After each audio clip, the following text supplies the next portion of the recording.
Hello everyone, my name is Emma Bolzner, and for my feature story assignment, I decided to focus on how the recent climate change events in BC have affected students and youth's mental health this past year.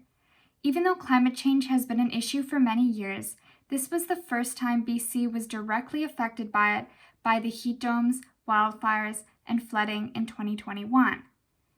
Even those who were indirectly affected by the wildfires and flooding are still experiencing ecological grief and the existential dread of what the world will look like in the near future. For this assignment, I did 2 interviews. For my first interview, I interviewed fellow classmate Nika Limiak, and she shared how the heat domes affected her mental health this summer. She also shared with me how she wants to travel to all these places one day, but she's worried that by the time she'll finally get a chance to, they will be underwater. For my second interview, I found an expert named Dr. Penny Sneddon, who works with youth and young adults, and she shared with me how the topic of climate change has risen since the heat domes this summer, and she shared with me some coping strategy tips that can be beneficial when feeling anxious and depressed about the whole situation. She said it's important to acknowledge how you're feeling and understand that ecological grief is real and there are things we can do about it for ourselves.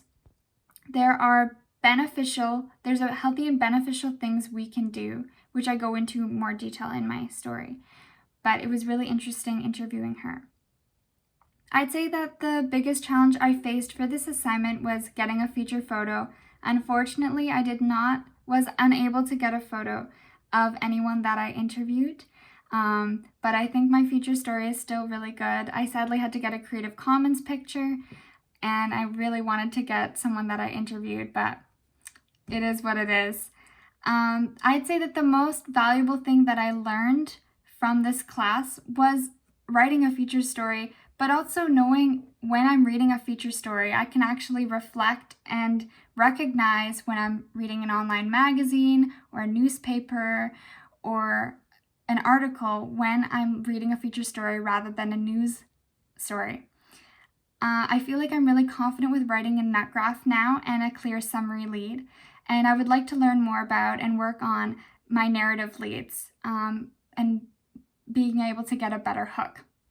That's what I'm hoping to work on for future classes. And finally, I really enjoyed reading everyone's work this semester, but I especially liked reading Claudia Cully's work. I thought she did a really good job with her feature story. Well, I really enjoyed this class, and I hope that I have more classes with everyone in the future, hopefully in person next time. Thank you for watching my presentation. Bye!